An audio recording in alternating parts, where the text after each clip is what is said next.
good morning guys. For today vlogs we are going to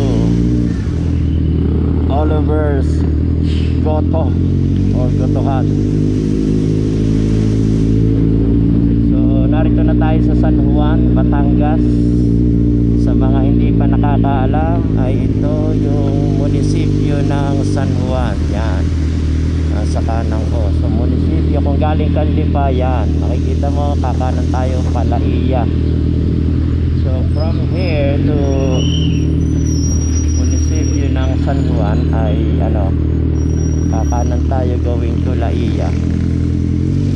Okay, so mula dito ay ilang daang metro lang ay naandun na tayo kay Oliver. So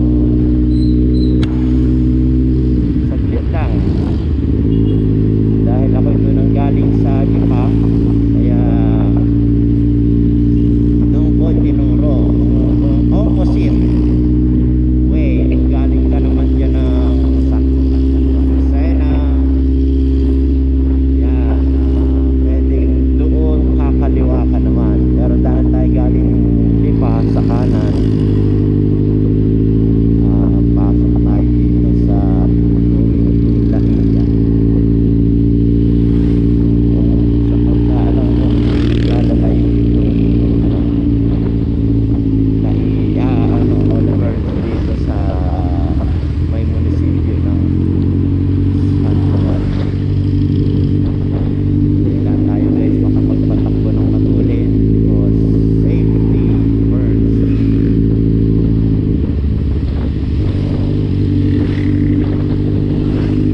Kailangan ng magmadali dahil ang Gotohan, kailangan natin yan. Alalay lang kumbaga.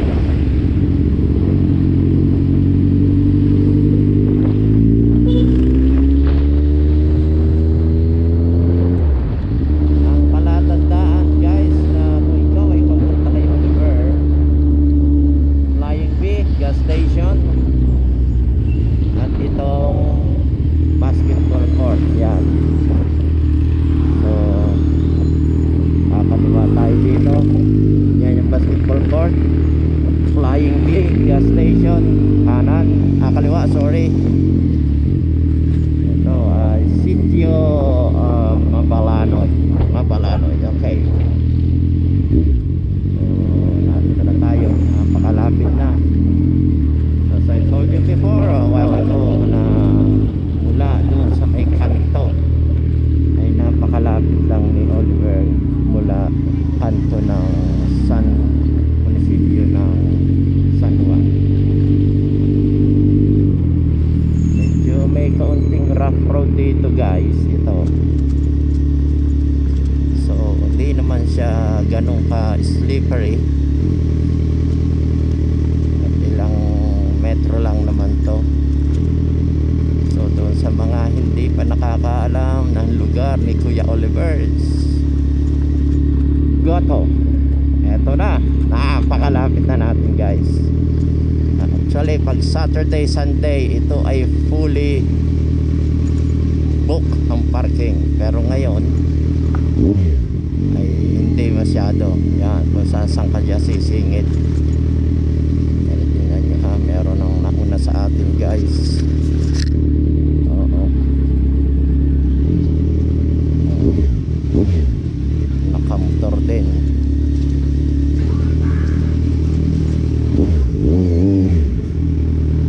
Hindi natin kung saan alang galing, saan galing. So yun, ang malalaking kaldero guys ni Kuya Oliver. Nilala pa na ang kabakahan.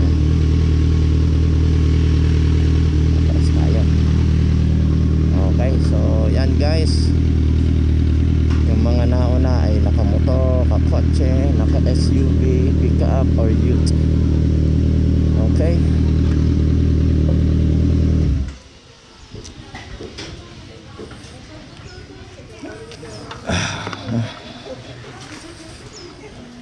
tama pala ang dating natin guys, hindi kadamihan.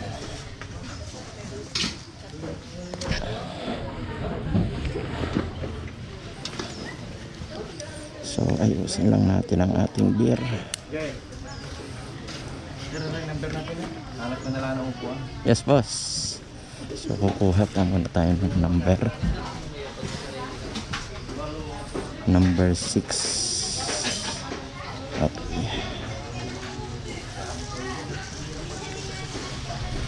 Medyo lumabo na ang ating lens. So ito, luminaw linis sa A1. Okay. So see you guys